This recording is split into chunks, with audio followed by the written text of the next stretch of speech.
Yeah, boy. Yeah. CONCACAF World Cup qualifiers. It's been fun. It's been really fun. Match day 10. We got the results for all 4 matches. And results were all over the place. Unexpected results. Some expected, for some of you guys. But for me, these results were all over the place. El Salvador winning in Honduras. Did I say winning in? Winning in Honduras for the first time ever. First time they have ever scored a goal on Honduran soil during World Cup qualifiers. Jamaica giving up the lead once again. Panama with a brilliant 3-2 win. Canada beating the USA. For only the second time since 1990. You heard it right. And Los Ticos, Costa Rica, going to Mexico and bagging a point. Exciting match day. I'm going to talk about it. Thanks for tuning in. Guys, today's stream is brought to you by the lovely folks over at manscaped.com, who are the best in men's grooming. So head on over to Manscaped. Use the coupon code Dominic Rich to get yourself 20% off each and every one of your orders. Shipping is free. Links in the description box down below. Trust me, your balls will thank you. I didn't have enough balls today to really predict Canada to beat the USA. They did. I didn't even have balls to predict USA to beat Canada. It's so tense. It is so tense. We're going to talk permutations. We're going to talk these matches. So without further ado, let's go. It's a lot to talk about, man. It's a lot to talk about. I did touch on the Canada-USA match already. So we won't be overly, long on that one. But, we'll talk about everything here. I have notes. Of course, I have notes. I watched all 4 games. Some games overlapped. Still managed to write some things down, and I'm happy I did get to do that. So let's start with the freshest game, man. The freshest game, El Salvador 2, Honduras 0. I've been saying good things about El Salvador. You guys know that. And they're not totally out yet. They're not out. They are not completely out yet. Before I do get into the game, let's take a quick look at the octagonal table and you'll see exactly what I'm talking about. So this is yet to be updated, but El Salvador will go up to 9 points, which means they do have 12 points available with 4 matches left. They're not out yet. That's what I'm telling you. They're not out yet. 4 matches left, a maximum of 12 available. Which means if they win all remaining games, El Salvador could end up on 22 points. It's a possibility. You know why? We never thought that they would beat Honduras in Honduras. So it's possible. And with this result, El Salvador give themselves hope, leapfrog Jamaica, who are almost, let's say, practically out, because US, Mexico, and Panama with wins would actually eliminate Jamaica, but El Salvador would still be alive. That's the thing. Honduras have officially been eliminated from World Cup qualifiers in terms of their chances of even making the playoffs. They could only get a maximum of 15 points, and after sacking Fabian Coito, they brought in Hernan Dario Gomez, who have lost all 4 matches so far in World Cup qualifiers. Lost against Canada at home, now losing against El Salvador at home, and it's just been a terrible, terrible run for Honduras.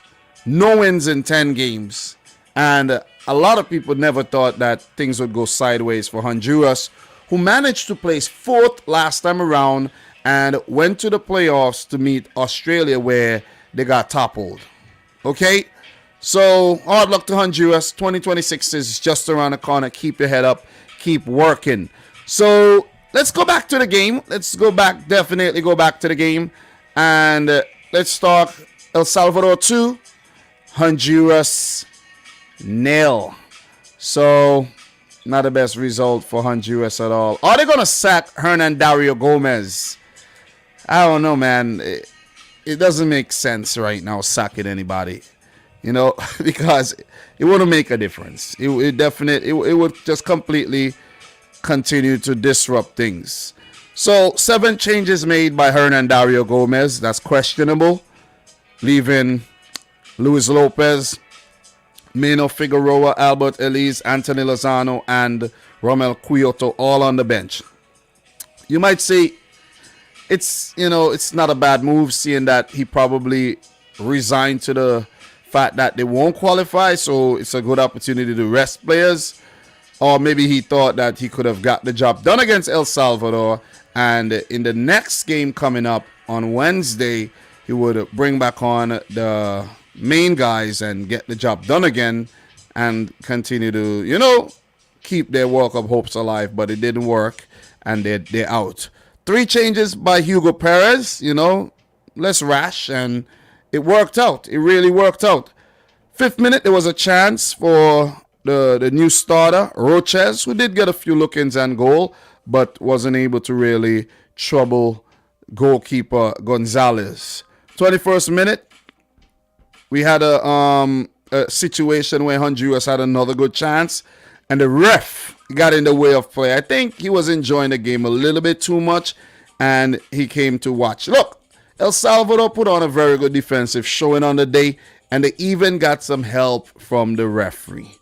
So the first goal of the game came against the run of play, definitely, and that came in the 35th minute. Nelson Bonilla, oh man, sending the defender to the store and to buy a pack of freaking smoke and get a shot off to beat the standing goalkeeper for Luis Lopez, of course. I can't even remember these guys' names. These guys are like fresh faces. Name starts with an M. I'll get the name for you. You know what I'm saying? But look, I really don't know what Hernan Dario Gomez was thinking. Menjivar got beaten there. And El Salvador with the first World Cup qualifiers goal on Honduran soil. And I was like, whoa, are they going to be able to do it? Look, they played the game with very little possession here.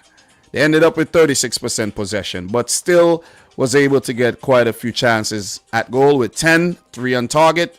Ended up scoring another goal as well by Darren Seren in the extra time there. Brilliant goal at a tight angle put in. 2-0 to El Salvador. They didn't only get 1 goal on Honduran soil, but they got 2, picking up their first win in World Cup qualifiers. But Honduras with more opportunities, more dominant in terms of the possession, and they had a lot of chances. A few of them, testing goalkeeper Gonzalez. A few big blocks by the El Salvadorian defense. But it was a very good defensive showing altogether. At halftime, both teams made triple substitutions, and Quioto Elise came on as well. And there was a shot in the 49th minute by Arriaga that was hit straight at the goalkeeper. Another chance for Honduras in the 55th minute. Gonzalez saved. Elise failed to tap it in. But I think Elise would have been offside in that instance. And Rodriguez had a shot saved by Gonzalez when he, first got a fingertip and then caught the ball before it went into the goal. Those were the big moments in the game for Honduras, who really had a lot of the ball but couldn't break down this very resilient and determined El Salvadorian defense led by the likes of Gomez, Zavaleta, Larin, Tamacas in the middle, and Alex Roldan did come on later on in the match. So what a performance, man. What a performance by Hugo Perez and El Salvador. I told y'all 2026, and I mean it. 2026 El Salvador, 2026. There's still a little glimmer of hope that they could make it this time around. Maybe the playoffs. I don't think it's going to happen. It's going to be really hard. But look, this was a very good performance, man. Very good game plan. Not to really be overly attacking, but to just, be defensive, soak up the pressure, and then break on the counter when you can, and they did exactly so. And what's his name? Enrico Duenas had a solid game. He had to go off injured, replaced by Seren, who came on and got the job done. So you definitely got to give it to Hugo Perez. Bonilla wasn't really involved in the last game, and bam, bring him in, and he did the business. Quality win by El Salvador, man. Quality win, quality win, quality win, quality win. Congratulations, man. Appreciate the good football you guys have been playing, because Hugo Perez, who was appointed last year, have come in and he has done a great job, man. So for El Salvador, the next game is a tough one, however, and that would be against Canada, and that would be on home soil for them. So they get beaten by Canada when they traveled to Canada, and that was a comprehensive victory by Canada, 3-0. El Salvador would look to keep their World Cup qualifying hopes alive by winning this game. Definitely. A point would be good, but you don't want that. You want 3. Imagine if El Salvador ends up getting 3 points. Let's just go back here and let's just keep an eye on the table right now. And every time I do CONCACAF, FIFA always reminds me of St. Vincent getting 10-0 by Guatemala. I don't know why it's so harsh, you know what I mean? But let's go back. Let's get the table. And you guys could see El Salvador, 9 points right now. 9 points. They will go up to 12 points if they do win their next game. And 12 points if Costa Rica failed to get anything, Panama failed to get anything. El Salvador would really have their tails up. I don't think they will make it or even get a playoff spot. But guys, man, you never ever know. You never know, man. You never know. So El Salvador, keep the hope, man. Keep believing. Because look, if you get something against Canada, there's Jamaica, Costa Rica, and Mexico to get past. So that's why I say it's a bit too much. It's a bit too much, but they could continue to, play for pride, in my opinion. So for Honduras, who are eliminated officially, for sure, they play the USA next on US soil. It ain't happening, man. It ain't happening. It's not happening. I think they did beat the USA last time around in World Cup qualifiers when they traveled to the USA, back in, I think that was in 2017, if I'm not mistaken. So all hope is not lost. I think, yeah, they got a 1-1 draw in World Cup qualifiers. And I'm just trying to find the game when they played the USA on US soil. And no, they actually got smashed up. They got smashed up. I think it was Costa Rica that went to the USA and earned a win. So, look, for Honduras, yeah, it was a horrible World Cup qualifying campaign. And I think it's going to get worse. You got the USA, you got Panama, you got Mexico. Final game against Jamaica in Kingston might not end well either. We could see Honduras going on to lose all of these games. Or we could even see them going on and failing to pick up a single win during World Cup qualifiers. So all the best next time around.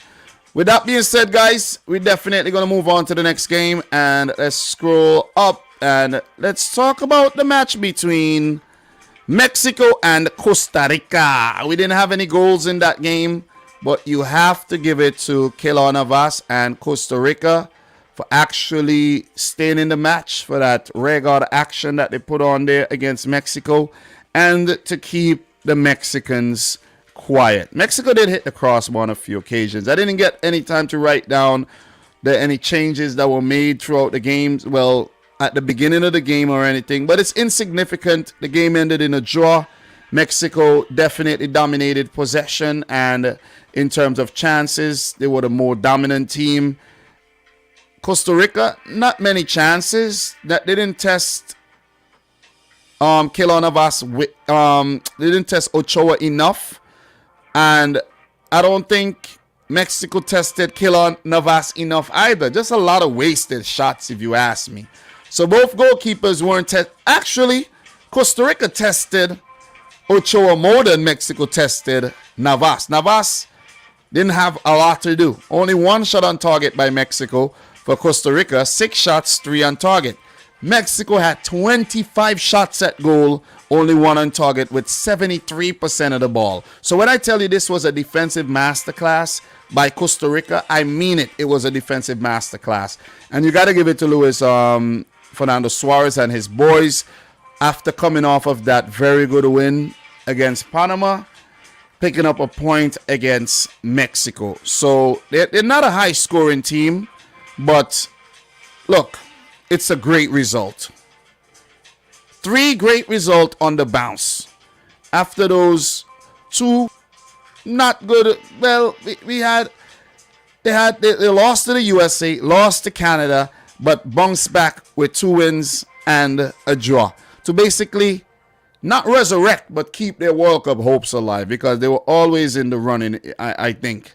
So a 0-0 draw against a misfiring Mexico. You could tell by the stats. Misfiring for sure. 25 shots, 1 on target is not good enough by Mexico. So the first 20 minutes of the game, very cagey affair. Mexico lots of possession. 32nd minute, Funes Mori did score, but he was offside, and he was indeed offside. And Mexico, the more dominant team at that point in the game. And I thought they were going to get something. Lozano had a shot that went wide. And then Celso Borges had a chance that he actually headed straight to Ochoa. That was actually one of the best chances of the game, if you ask me. So Mexico, as I do mention from time to time, will allow chances. You got to take them, though. You definitely got to take them. And in the first half, definitely did not test Keylor Navas enough. 45th minute, the one time Keylor Navas was tested, it was a Hector Herrera's free kick that was saved brilliantly by the PSG goalkeeper. 0-0 at halftime. You know the game ended in a 0-0 draw. And Mexico hit the crossbar in the 62nd minute. And even with all the possession, they were still unable to break down Costa Rica. They did hit the crossbar again through substitute Luis Romo.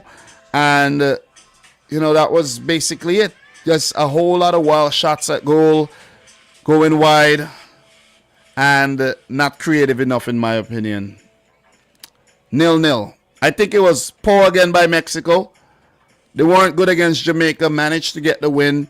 Lost to Canada. Lost to the USA in November. So their last 4 games, Mexico, out of an available 12, have only picked up 4 points, which is not good enough. You see what I'm saying? It ain't good. But for Costa Rica, on the other hand, in their last 4 games, they managed to get 7 points, which is absolutely brilliant.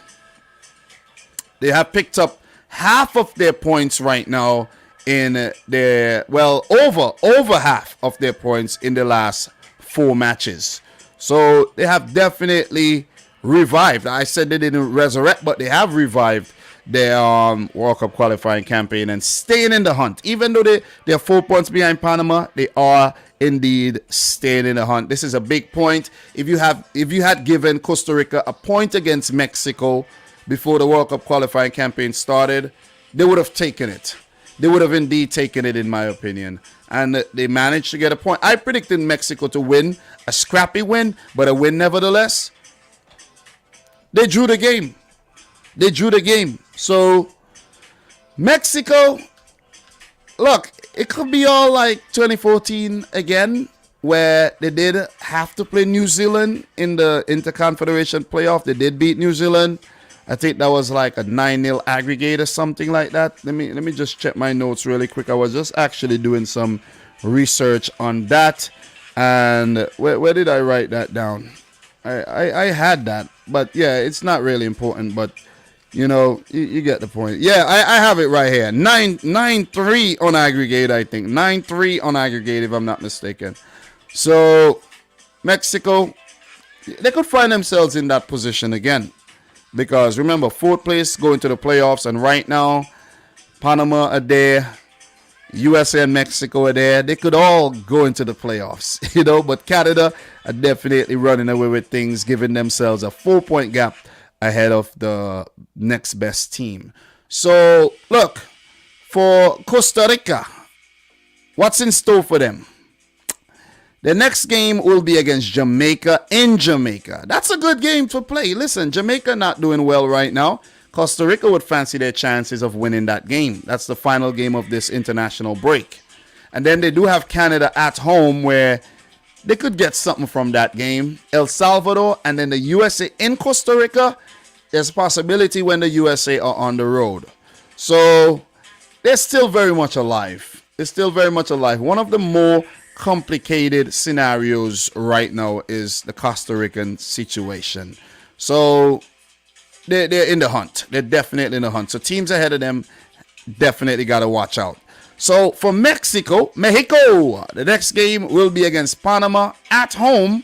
The next two games will be at home. So 3 home games on the bounce. They didn't have any fans in the stadium. I think they're serving a band for that whole, that chant, that homophobic chant that, been making rounds, controversial chant. So they will play Panama. And Panama are right behind them. So it's not going to be an easy game for Mexico as well. A draw would be lovely for Panama to just stay right 1 point behind of Mexico. Mexico got to win that game. And then Mexico hosts the USA. That's going to be a big one in March. And then they do have Honduras on the final match day where, well, I'm wrong with that one. I'm actually wrong. They do have Honduras and El Salvador to play in March. So March does have 3 matches as well. I don't know why I was thinking. I'm not reading properly. But winnable games for Mexico. Mexico should qualify for the World Cup barring any type of meltdown. And we know teams have been melting down. Jamaica comes to mind. Honduras comes to mind. So Mexico don't want to follow suit. So with that being said, guys, we are definitely going to move on to the next game. And, this game wasn't the most exciting one. No goals, but definitely good on Costa Rica to get a point. And here we go. Cuba 1, St. Vincent 0. Another reminder that my country sucks right now. Right? I don't know. Why?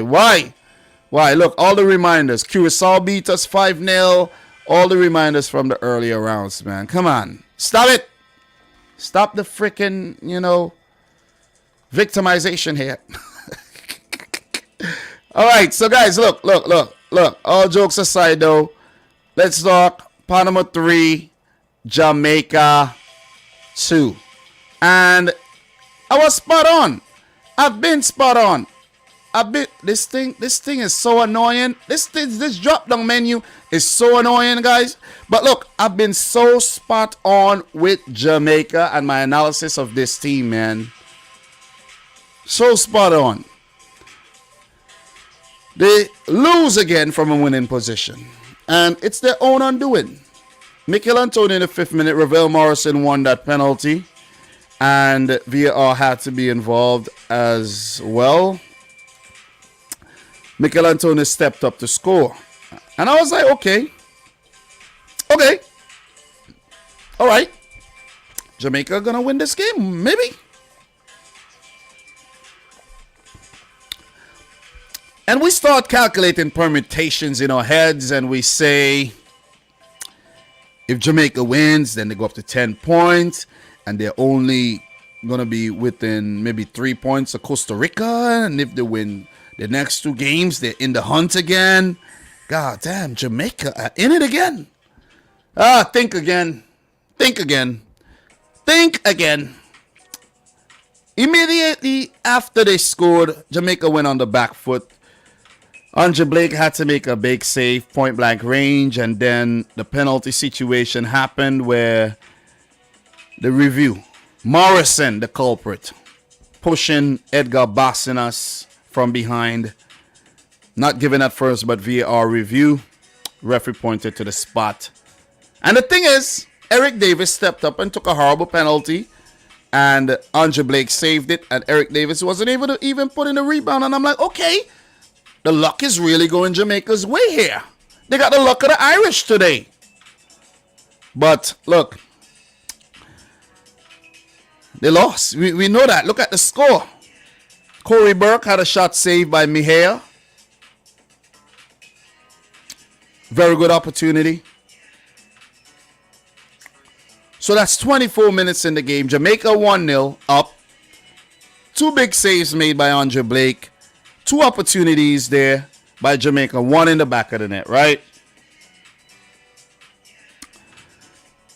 Panama began to really turn the screw, pressurizing the Jamaican defense. Really pressurizing.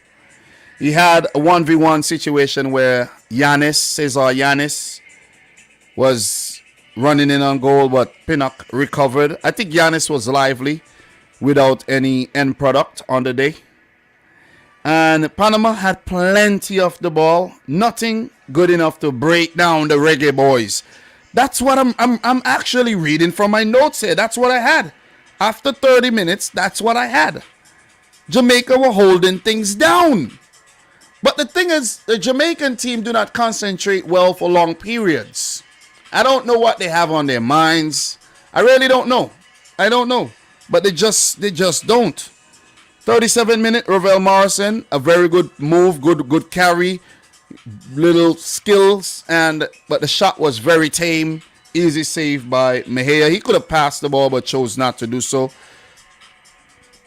Panama suffered a setback when Andrade had to be taken off injured. Howard Cummins came on. He had later on had to go off himself.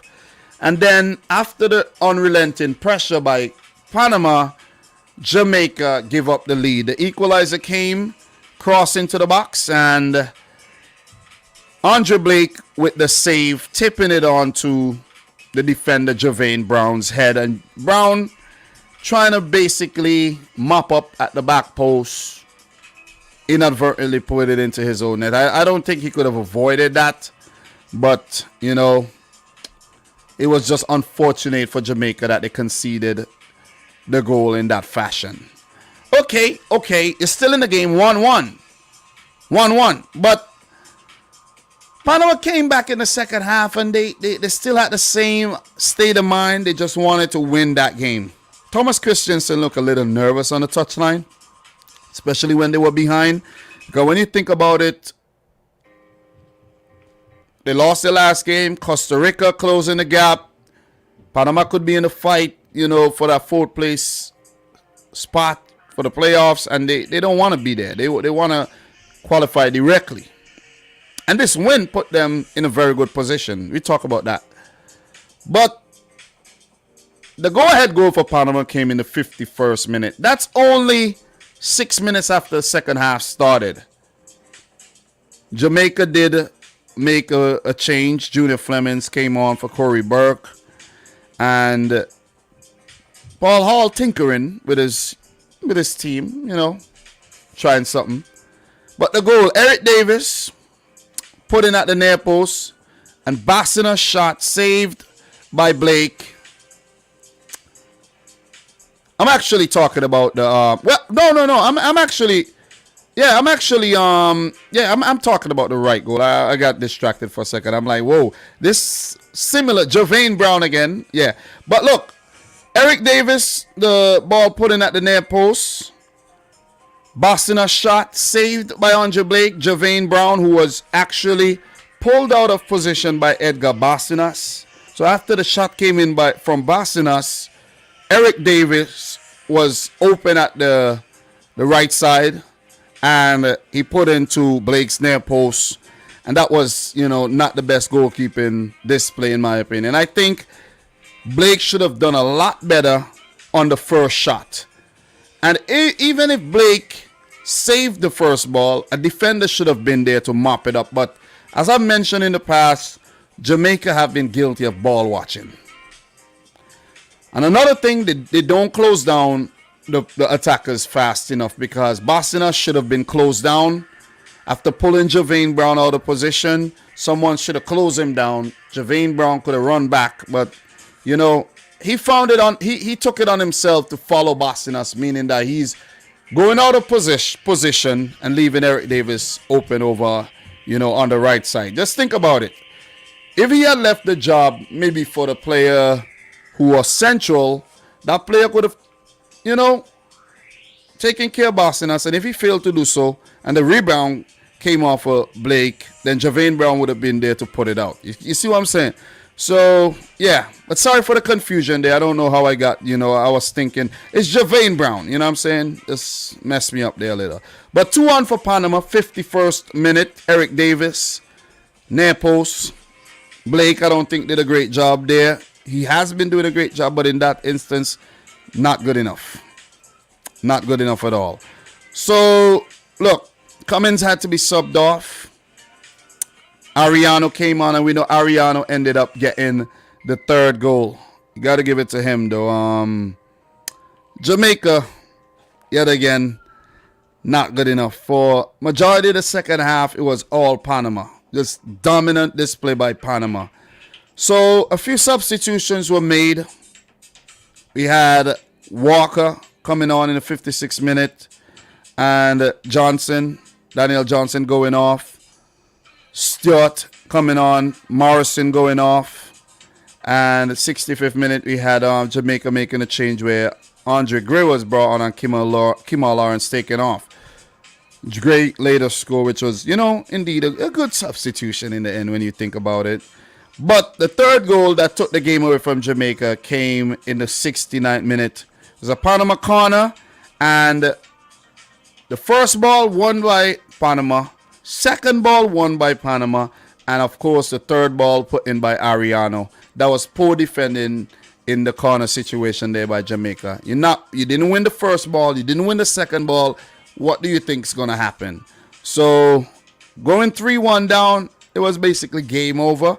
Jamaica did come back to score a second cross into the box by Bobby Reed and headed in by Andre Gray. Sub worked, but wasn't enough at the end of the day. Panama held on for the 3-2 victory, and Jamaica all but out of World Cup qualifiers. Panama pressurizing the top three.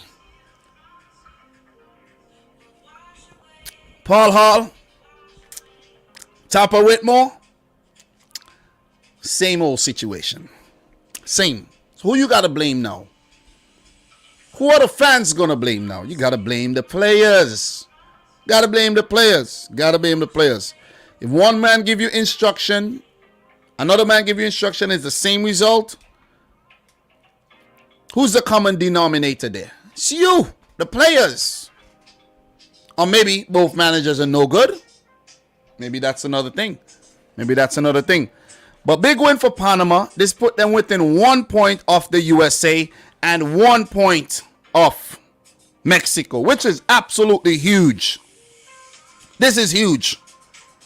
17 points in fourth for Panama. 1 point behind Mexico. 1 point behind the USA. And Panama play Mexico next. And they do have the USA in March. So with them having to play Canada and Honduras as well, Panama's destiny is definitely in their own hands. They would fancy their chances against Honduras, a struggling Honduras where Hernan Dario Gomez is actually tinkering. They got to get something against Mexico. And if we scroll back to 2018, guys, let's not forget 2018 when let me just scroll right back to 2018. Well, Mexico did get something against Panama.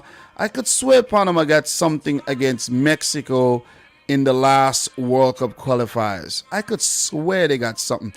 They did get a 0-0 draw against. They did get a 0-0 draw, but yeah, they did get a 0-0 draw. But was it Panama who actually scored that ghost goal back in 2018 World Cup qualifiers? I think it was. It was them against Costa Rica. Yeah, I think it was. Ramon Torres' goal was probably a ghost goal, So, yeah.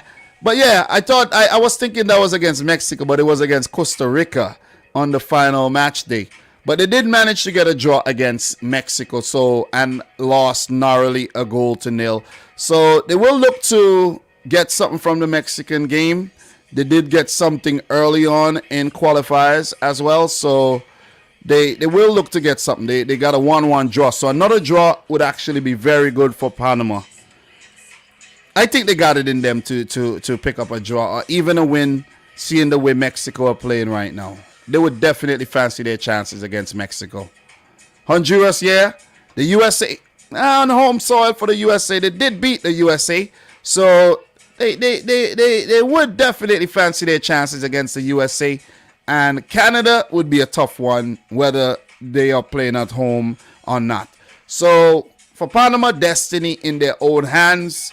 It's going to be tough, but you know, right now it looks like it could be playoffs. But if they manage to win a couple of these games, they could drag Mexico or even the USA into a state of uncertainty, because that's what the playoff is. You play New Zealand, most likely New Zealand, and anything could happen. Anything could definitely happen. So for Jamaica, they're all but gone, man. You know, 7 points right now after 10 games. Maximum of 19 points attainable. USA, Mexico, and Panama are just very close to 19 points. Jamaica, their games coming up are against Costa Rica, El Salvador, Canada, and Honduras. Don't get me wrong. Jamaica could pull off a masterclass and win all 4 games. But look, is it going to be enough? Have they shown us that they're capable of doing that? No. I think they're all but gone. And that brings us to the final game, man. That brings us to the final game. The big one. The big one. Elephant in the room. We got to talk about it. We're going to talk about it. USA losing to Canada on Canadian soil for the second time since 2019. Wow. Canada even kept a clean sheet. Imagine that. See what I'm saying? They didn't only win the game, they rubbed salt in the wound by keeping a clean sheet. Congratulations to Canada. I did make a whole separate video talking about this match, so I'm not going to go in depth at all. No in-depth analysis in this video. You have to go and watch the separate video to get that. But well played by Canada, 2-0. Kyle Laren in the 7th minute, Sam Adekudbe in the 95th minute. USA failing through reply. Quality performance by the Canucks. Wow. Wow indeed, man. We have the table anywhere around here. We don't have the table. You see, FIFA should have put the table somewhere around here, but we don't have the table here. So, look. What I really want to talk about is the table. For the in-depth analysis, you gotta definitely go and watch the video. But we will talk about the table here. I'm gonna land the plane on this video right here by talking about the table and the permutations of who Canada got next and everything like that. Look, Canada, 22 points. They give themselves a 4-point gap ahead of the teams. USA second, which is just only for show. Mexico right behind. Panama right behind. But what they have in their favor is that they do have a 5-point gap between themselves and Costa Rica with 4 games to go. So, look, Canada are all but qualified for the World Cup, in my opinion. Another win, and definitely, without a doubt, they would qualify because they go up to 25 points with 3 games left, right? Honduras are out. Jamaica can't catch them. El Salvador can't catch them. Costa Rica won't be able to catch them. Right? Let's say Costa Rica. Well, Costa Rica got a possible. The maximum points Costa Rica could get is 25. Costa Rica can't catch them, so they're guaranteed a top 4 spot. And you get 25 points where you have to also play Panama for, you know, in the remainder of the games. Canada qualifying. You're not going to get 25 points and not qualify directly right now in CONCACAF. You get 25 points, you're qualifying. 22 points, you know, you don't want. You want to get more points. And with 4 matches left and the way Canada have played, look, I won't be surprised if they go on to get 30 points. Okay? But look, well played Canada. I congratulated them in the video. Let's talk about the USA though. Let us talk about the USA. Let's not ignore the fact that the USA are not assured a place at Qatar 2022 as of now. 18 points is not the region you want to be in. You're messing around with a playoff spot here. Mexico 18, Panama 17. Costa Rica could creep up with 2 wins. Let's say, even if the U.S., let's say if the U.S. win a game and Costa Rica win 2 games. And the U.S. drop points in another game, right? Costa Rica like right there. So the teams above Costa Rica got to be very, very careful. But the USA, let's focus on them. Talked about the other teams already. The USA are in a very precarious position right now. Because for them, the games that they do have coming up are against Honduras. That's winnable. They're at home. But the game against Mexico, then against Panama and Costa Rica, where Mexico, Panama, and Costa Rica are fighting for points to qualify as well. So it's going to be tough. It's going to be really tough. I fancy them beating Honduras. That will put them up to 21 points. But they absolutely got to get something from the remaining games. From those 3 remaining games, the USA got to at least pick up 4 points. So from the 4 remaining matches, out of 12 points, the USA, I think, might end up getting 7.